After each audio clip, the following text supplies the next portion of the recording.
Bonjour à tous, j'espère que vous allez tous très bien, moi très bien, il fait très beau, je suis accompagnée de mon petit bébé qui roi, qui est juste à côté de moi, donc si jamais vous entendez du bruit, des cris, c'est pas moi, c'est mon fils.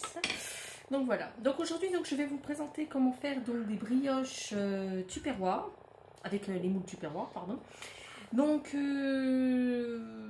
dans un premier temps, donc, voici la recette, donc je vais essayer de vous la présenter. Voilà.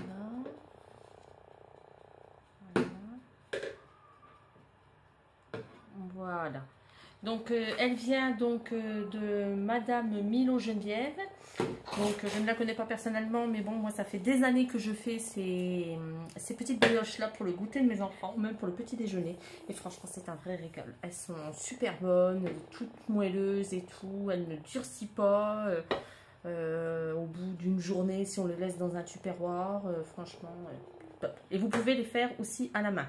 C'est pour ça que quand je vous ai montré la recette, donc même si vous n'avez pas, mettons, le bol qui est inscrit, alors voilà, juste là, ce n'est pas grave. Vous pouvez simplement utiliser un simple saladier, c'est très bien.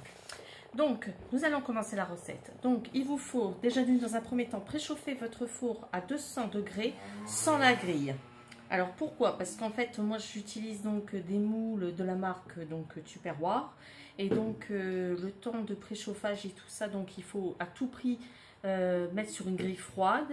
Alors pourquoi? Il me semble c'est parce qu'en fait ça les abîme, je ne suis pas sûre à 100%, excusez-moi, je suis une ancienne Tupperware, je risque de me faire taper sous les doigts. Donc voilà, donc vous allez verser donc 500 millilitres donc de farine. Voilà. Donc moi j'utilise directement les cuillères doseurs de Tupperware. Voilà. Donc là, ça fait déjà 500. Voilà. Donc, on va poser ça. Ensuite, donc, vous allez rajouter alors 200 millilitres de sucre en poudre. Pour ceux qui veulent le savoir, donc les grands bocaux comme ça, donc vous pouvez les trouver à Action. Action, c'est toute une histoire d'amour, je pense, pour beaucoup de femmes, même d'hommes. Donc voilà, ils sont à... alors ça fait un bon moment que je les ai. Je crois qu'ils sont à 4 € maximum, je crois, si je ne me trompe pas. Donc voilà, ils sont très bien. Moi, j'arrive à mettre au moins 2 kg de sucre en poudre dans ce bocal-là. Et il n'y a pas de mythe alimentaire dedans. Franchement, ça tient super bien. Ensuite, donc, vous rajoutez un sachet de levure chimique.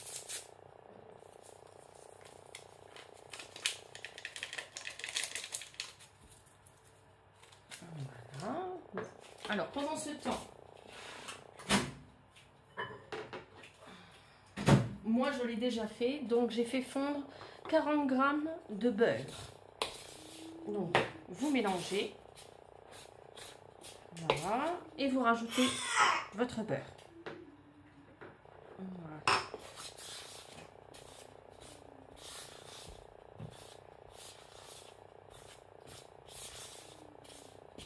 Voilà. Ensuite, alors, vous allez prendre 4 œufs.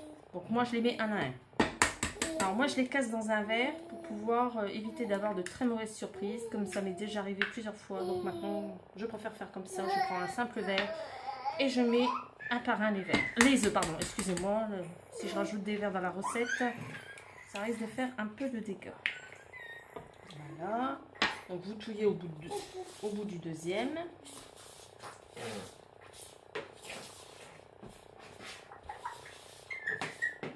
Alors mon fils fait de la chansonnette.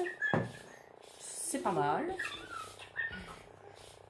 C'est un petit garçon en ce moment qui montre un peu qu'il a de la voix, donc vous inquiétez pas. Donc, 3.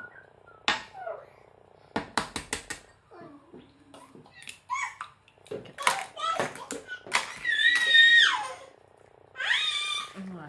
Et 4. Donc 4 œufs, comme je vous avais dit. Donc je rappelle les proportions. Donc 500 ml de farine, donc 250 g, 200 ml de sucre, donc 200 grammes, un sachet de levure chimique. Pendant ce temps-là, ou même avant, comme moi je l'ai fait, vous faites fondre 40 grammes de beurre. Vous incorporez donc le beurre, une fois avoir mélangé la farine, le sucre et la levure chimique, pardon. Une fois que vous avez, après donc, excusez-moi, donc vous rajoutez vos 4 œufs. Vous ajoutez donc 200 ml, excusez-moi, 250 ml donc de crème fraîche.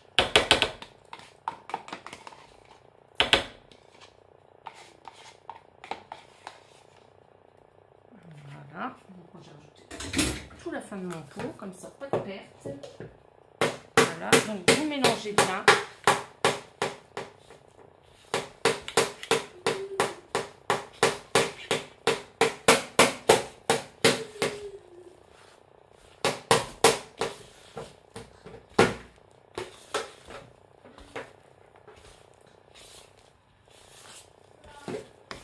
J'espère avoir ajouté assez de crème.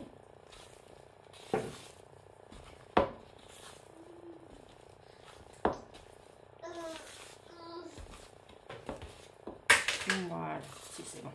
Je pensais pas avoir mis assez de crème. Donc, ce que vous pouvez faire, donc moi, je suis déjà en train de faire une première tournée. Donc, je l'ai fait aux pépites de chocolat. Et là, je vais faire à l'arôme vanille. Donc, vous en rajoutez un petit peu.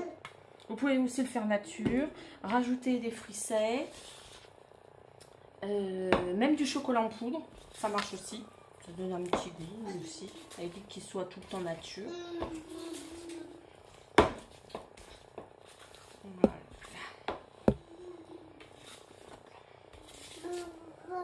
Et voilà. Et voilà à quoi ça ressemble. Voilà. Vous voyez, elle est toute légère et tout. Donc, ce que vous faites, vous la laissez reposer pendant quelques minutes. Moi, je la laisse pas reposer spécialement. Bon, bah là, si, parce que je suis en train de faire ma première tournée.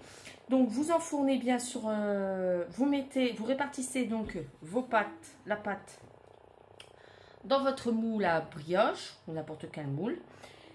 Vous mettez ça sur une grille froide et vous enfournez pour 40 minutes. Après, donc, vous pouvez le conserver dans un simple plat en verre. Et ça peut se conserver, alors moi, personnellement, j'ai pas dépassé au moins les 3-4 jours avec les petites brioches.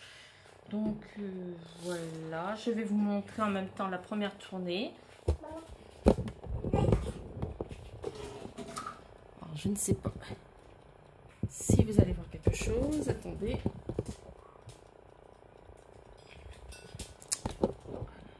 Voilà à quoi ça ressemble à peu près. Là, c'est en train de dorer.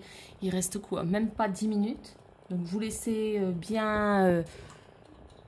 voilà, 10 minutes qui restent. Et vous laissez bien, bien cuire et tout. Vous rajoutez surtout pas plusieurs minutes. Excusez-moi. Voilà. Donc, vous laissez surtout pas plus de 40 minutes. Sinon, après, elles seront toutes dures et ça sera pas bon. Donc, voilà. Donc, j'espère que cette petite vidéo vous aura plu. Sur ce, je vous souhaite une très bonne journée. Et à bientôt. Au revoir.